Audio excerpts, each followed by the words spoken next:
नमस्कार, मी डॉक्टर मच्छिंद्र बांगर महाराष्ट्रातील आणि देशातील हवामान परिस्थिती संदर्भात ताजा अंदाज देणार आहे. आपण बघतो की बंगालच्या उपसागरामध्ये असलेलं वेलमार्क लो प्रेशर अजूनही अस्तित्वात आहे आणि बंगालच्या उपसागराबरोबरच अरबी समुद्रात देखील लवकरच एक कमी दाबाचं क्षेत्र विकसित होईल असा अंदाज आहे. हवामानात नेमकी काय बदल होत आहेत याविषयी आपण या व्हिडिओमध्ये माहिती बघणार आहोत. आज बंगालच्या उपसागराच्या दक्षिणेला अंदमानामध्ये मान्सून दाखल होण्याची शक्यता निर्माण झाली आहे.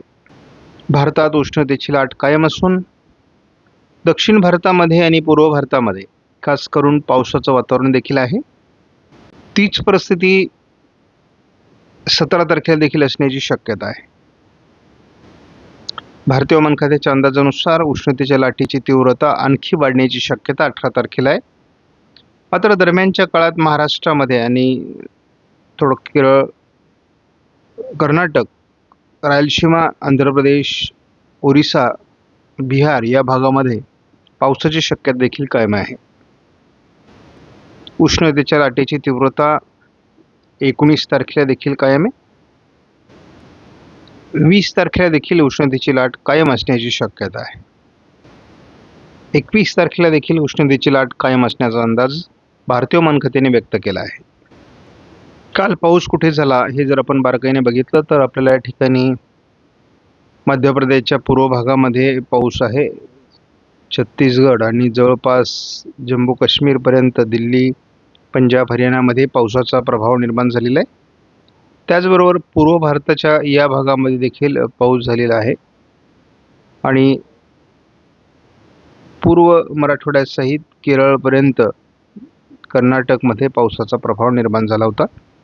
बाकी इतरत्र मात्र पावसाची शक्यता नव्हती आणि पाऊस झालेला देखील नाही आहे. आपण जर पुढील काही दिवसाचा अंदाज जेफिस मॉडेलचा बघितला तर केरळमध्ये पावसाचं वातावरण आहे, अंदमानात पावसाचं वातावरण आहे. आज मान्सून पोहोचण्याची देखील शक्यता आहे. 17-18 तारखेला याच भागात पाऊस आहे. जे काही वातावरण अंदमानात तयार झाले ते पूर्व दिशेने सरकण्याची शक्यता आहे. एकूणच यामध्ये काही सुधारणा नाही, त्यामुळे हे संपूर्णपणे वातावरण कमजोर होण्याची शक्यता आहे. अरबी समुद्रातील वातावरणाचा प्रभाव मात्र कोकण किनारपट्टीला अगदी गुजरातपर्यंत होण्याची शक्यता आहे. आज काही प्रमाणात गडचिरोली जिल्ह्याच्या दक्षिणेला पावसाची शक्यता आहे आणि घाटमाथ्यावर ECMW मॉडेलनुसार ढगाळ वातावरण, हलक्या पावसाची शक्यता आहे. उद्या 17 तारखेला देखील घाटमाथ्यावर बऱ्यापैकी ढगाळ परिस्थिती, गडचिरोलीत दक्षिणेला पाऊस हेच वातावरण राहणार आहे. 18 तारखेला अरबी समुद्राच्या दक्षिणेकडून वातावरण उत्तरेला सरकत असल्याचं दिसतंय. केरळ आणि कर्नाटकमध्ये जोरदार पाऊस होणार आहे. घाटमाथ्यावर ढगाळ परिस्थिती वाढणार आहे 18 तारखेला. 19 तारखेला पावसास अनुकूल अशा प्रकारचं वातावरण घाटमाथ्यावर वाढू शकतं असा ECMW मॉडेलचा अंदाज आहे. 20 तारखेपासून कोकणात पावसाळी वातावरण तयार होऊ शकतं असा ECMW मॉडेलने अंदाज दिला आहे. 21 तारखेलाच रायगड, रत्नागिरी, सिंधुदुर्ग, कोल्हापूर, सांगली भागामध्ये पावसाचा जोर वाढणं अपेक्षित आहे आणि पहिलं कमी दाबाचं क्षेत्र अरबी समुद्रात विकसित होईल असा पहिला अंदाज आलेला आहे. आयकॉन मॉडेलने पूर्व विदर्भात थोडं पावसाळी वातावरणाची शक्यता व्यक्त केलेली आहे. आज उद्या 17 तारखेलाही थोडं ढगाळ वातावरण आहे घाटमाथ्यावर आणि पूर्व विदर्भात. 18 तारखेपासून हवामानात बदल व्हायला सुरुवात होईल आणि सोलापूर, सांगली, कोल्हापूर, सिंधुदुर्गमध्ये दक्षिणेकडून वातावरण तयार व्हायला सुरुवात होणार आहे. 19 तारखेला आपण बघतो बंगालच्या उपसागराच्या दरम्यान तयार झालेली सिस्टम ही विरुद्ध दिशेने निघून जाईल आणि अरबी समुद्रात दक्षिणेला तयार होणारी सिस्टम ही महाराष्ट्रावर म्हणजे सोलापूर, सांगली, कोल्हापूर, सातारा, रत्नागिरी, सिंधुदुर्गमध्ये प्रभाव दाखवण्यास सुरुवात करेल. 20 तारखेला देखील महाराष्ट्रामध्ये खास करून उत्तर कोकणामध्ये अगदी अहिल्यानगरचा पश्चिमी भाग, पुणे, पालघर आणि ठाण्याच्या काही भागात मुंबईच्या आजूबाजूने पावसाचं अनुकूल वातावरण तयार होऊ शकतं असा प्राथमिक अंदाज आहे. पावसाचं वातावरण या कमी दाबाच्या क्षेत्रामुळे गुजरात आणि कोकण किनारपट्टीच्या काही भागात, उत्तर महाराष्ट्राच्या नाशिकच्या काही भागात निर्माण होऊ शकतं असा 21चा अंदाज आहे. मान्सूनचे वारे सक्रिय झालेले आहेत आणि त्या संदर्भातील घोषणा आज हवामान खात्याकडून केली जाईल असा अंदाज आहे.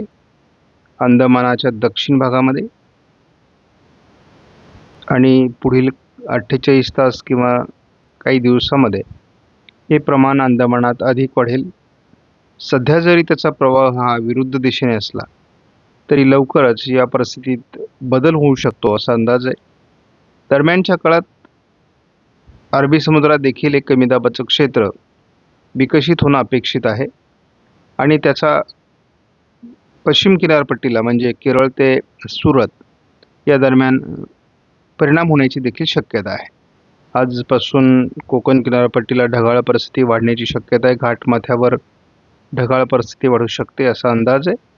थोडा गडचिरोलीच्या दक्षिणी भागात वातावरण बदलू शकतं असा देखील अंदाज आहे. लगेचच मोठा पाऊस होईल असं नाही. कोल्हापूरमध्ये उद्या मात्र 17 तारखेला सिंधुदुर्गच्या आणि कोल्हापूरच्या भागात पावसास अनुकूल वातावरण तयार होऊ शकतं असा प्राथमिक अंदाज आहे.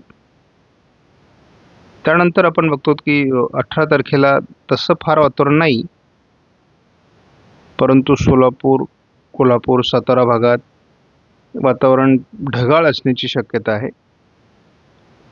SMWF मॉडेलने तरी 19 तारखेपर्यंत किंवा अगदी 20 तारखेपर्यंत फारसं पावसाळी वातावरण दाखवलेलं नाही. 20 तारखेला पहिल्यांदा पुन्हा एकदा पुणे, सातारा, अगदी नाशिकच्या काही भागामध्ये घाटमाथ्यावर वातावरण बदलण्याची शक्यता आहे. जसंही अरबी समुद्रात एखादं कमी दाबाचं क्षेत्र विकसित होईल तसंही पावसाचं प्रमाण वाढणार आहे. 21 तारखेला आपल्याला अगदी पुणे, सातारा, रायगड, रत्नागिरी, सिंधुदुर्ग, कोल्हापूर या भागात पावसाचा अंदाज दिला जातो आहे. आयकॉन मॉडेल हे एकमेव असं मॉडेल आहे की ज्या मॉडेलने आपल्याला गडचिरोलीमध्ये आज पावसाची शक्यता व्यक्त केलेली आहे आणि बंगालच्या उपसागरातील वारे हे काही प्रमाणात महाराष्ट्राकडे सरकत आहेत.